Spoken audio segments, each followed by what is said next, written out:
तो सभी को मेरा नमस्कार। आज हम अपने चैनल पे एक बहुत ही सुंदर कथा प्रस्तुत करेंगे, तो कथा के अंत तक बने रहिए। तो चलो स्टार्ट करते हैं। अगर आप चैनल पे नए हैं तो चैनल को ज़रूर सब्सक्राइब करना और एक लाइक करना, ठीक है। तो महाराज है ना, सिद्धेश्वर महाराज सोलापुर की एक पावन कथा है जो हम यहाँ पे आज हिंदी भाषा में प्रस्तुत करेंगे, ठीक है। तो महाराष्ट्र की पुण्य भूमि सोलापुर में विराजमान सिद्धेश्वर महाराज केवल एक संत नहीं बल्कि भक्ति, तपस्या और करुणा के साक्षात स्वरूप माने जाते हैं। आज भी उनकी महिमा, आशीर्वाद पर लाखों श्रद्धालु की अटूट आस्था है ना। तो बहुत प्राचीन समय की बात है। सोलापुर में क्षेत्र में अज्ञान, रोग और दुख का अंधकार फैला हुआ था। लोग कहीं से दूर हो जा रहे थे। ऐसे समय में भगवान ने एक महान आत्मा को इस धरती पर भेजा। वही थे सिद्धेश्वर महाराज, ठीक है।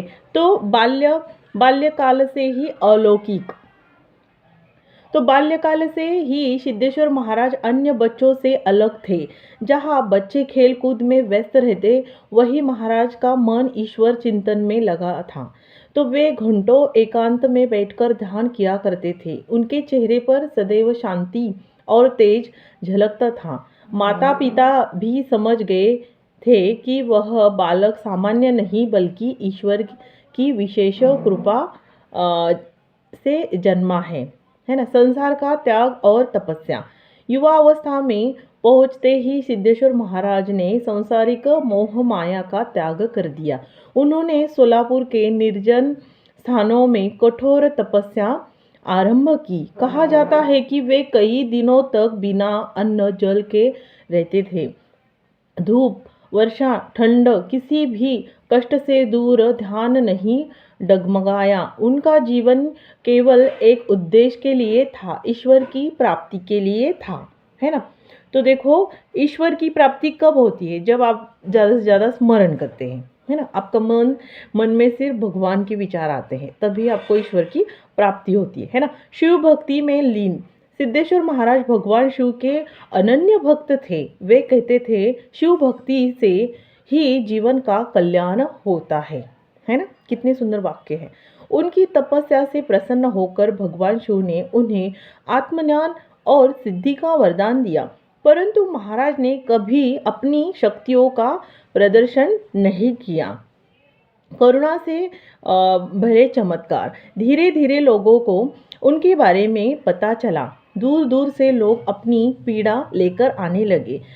कोई रोग से पीड़ित था तो कोई संतानहीन से, कोई धन से अभाव से दुखी था। देखो, ज़्यादातर हम देखते हैं जैसे अभी कोई भी एक भगवान का क्षेत्र है। एक्चुअली हर एक स्टेट में एक भगवान का मंदिर है। जैसे अभी आप गणेश जी का मंदिर मिलेगा, हर एक भगवान का। मतलब पृथ्वी में किसी भी इंसान को कोई भगवान के पास जाना है, मंदिर जाना है, तो हर एक स्टेट में भगवान ने अपने मंदिर की स्थापना कर रखी है ना। लेकिन ज़्यादातर लोग जहाँ के स्टेट के हैं, समझो मानो बालाजी का मंदिर है ना। तो बालाजी के मंदिर बहुत सारे लोग हैं ना, दूर दूर से जाते हैं, है ना। लेकिन ज़्यादातर वहाँ के ही लोग वहाँ पे दर्शन करने नहीं जाते, ऐसा ही होता है ना। और वो लोग यहाँ पे आते हैं, दूसरे अदर स्टेट में पूजा मतलब भगवान को मिलने चले जाते हैं, दर्शन के लिए जाते हैं। अरे बहुत आस्था ये है। एक्चुअली देखा जाएगा तो आप घर में बैठ के भी अपने भगवान का, आराध्य का आप ध्यान कर सकते हैं।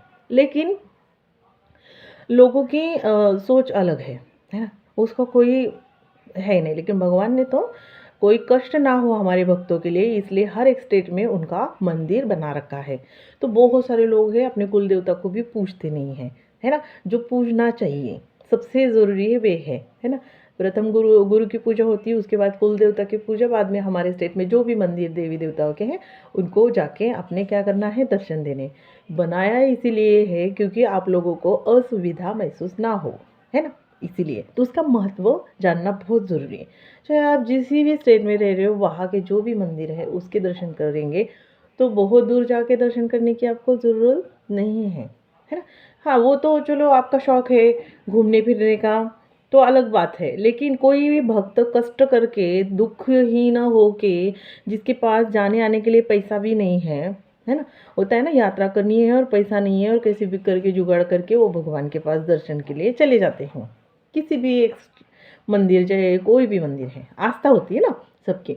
तो ऐसा किसी ग्रंथों में नहीं लिखा है, ना कहीं कुछ है कि भगवान के दर्शन के लिए मेरा भक्त कहीं से भी दूर से आए। हर एक भक्त के लिए भगवान ने उसके जहाँ वो रहता है वहाँ मंदिर की स्थापना ऑलरेडी हो चुकी है ना। तो जानिए पर तो समानता और सेवा का संदेश। सिद्धेश्वर महाराज ने कभी जाति पाति या ऊंच नीच का भेद नहीं किया। जब भगवान ने ही जाति भेद नहीं किया तो हम इंसान कौन है जो हर टाइम हम बोलते हैं ये कास्ट का है वो कास्ट का है। तो ये भेदभाव कभी इंसानों ने नहीं करना है ना। इस कथा का सार ये है या इस लाइन का मतलब ये है, उनके लिए हर इंसान समान था। वे सिखाते थे सच्ची भक्ति सेवा में है ना। अब सच्ची भक्ति सेवा में मतलब किसी भी गरीब को आप मदद करना, है ना, ऐसा होता है उसका अर्थ। दिखावे में नहीं कि दूसरों को दिखा के आप जैसे दूसरों को कुछ आप दिखाएंगे कि मैं इसको ये दे रहा हूँ वो दे रहा हूँ, मतलब ज़्यादातर आजकल ऐसे ही रहता है, लेकिन ऐसा नहीं करना चाहिए। बोलते दूसरों ने तारीफ करनी चाहिए आपकी, आप खुद ही अपनी तारीफ नहीं करनी है ना। तो भूखे को भोजन सबसे ज़रूरी है, अन्नदान, है ना। अन्नदान का महत्व बहुत है। जब भी कोई भूखा इंसान जब खाना खाता है उसका पेट भरता है और उसके चेहरे पे जो होती है ना एक झलक बहुत ही सुंदर होती है, तो वो जो देख के आपके मन को शांति मिलती है, वही सबसे बड़ा अन्नदान ही सबसे बड़ा दान है ना। ऐसा ही माना जाता है। तो उसके बाद भटके को मार्ग दिखाना, यही उनका जीवन संदेश था। समाधि और आज की आस्था, है ना, समाधि और आज की आस्था। तो समय आने पर सिद्धेश्वर महाराज ने देह त्याग कर समाधि ली। आज उनकी समाधि सोलापुर में भक्ति का महान केंद्र है।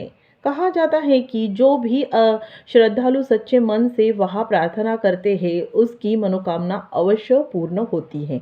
आज भी वहाँ दिव्य शांति का अनुभव होता है। ये बात बिल्कुल सच है, ठीक है। क्योंकि अभी ये स्टोरी मैं बता रही हूँ और उस मंदिर में खुद गई हूँ मैं कई बार।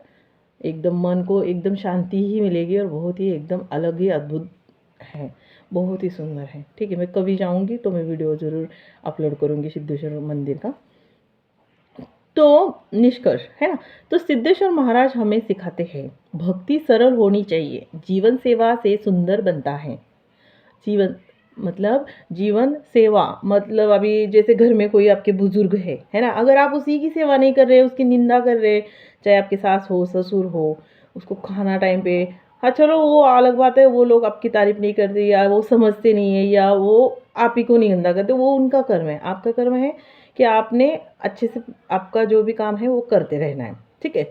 जितना हो सके ऐसा नहीं करना है किसी को भी, उनके साथ अच्छा ही बर्ताव करना है। सेवा घर से शुरुआत होती है, बाद में बाहर वालों की सेवा करिए, ये सबसे बेस्ट रहेगा। तो जीवन सेवा से सुंदर बनता है ना। तो और ईश्वर हर हृदय में निवास करते हैं।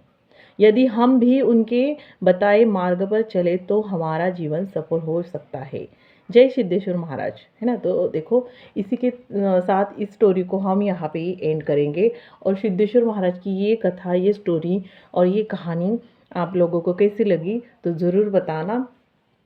और चैनल पे नए हैं तो चैनल को सब्सक्राइब करना और एक लाइक करना, ठीक है। ज़्यादा से ज़्यादा इस स्टोरी को शेयर करना। तो अभी इस महीने में पूरा सिद्धेश्वर महाराज की यात्रा रहती है पूरा 1 महीना। अगर आपको किसी को भी आना है तो इस महीने में आप आराम से आ सकते हैं। तो बहुत ही सुंदर यात्रा रहती है। अभी 3-4 दिन तो उनकी पूजा पाठ रहते हैं बहुत सारे। तो बाकी के सारी जानकारी और नए वीडियो के लिए आप लोगों को सब्सक्राइब करना पड़ेगा, नोटिफिकेशन को ऑन रखना पड़ेगा क्या, ताकि मैं अगला वीडियो जब बनाऊं तो आपको पता चल जाएगा, ठीक है।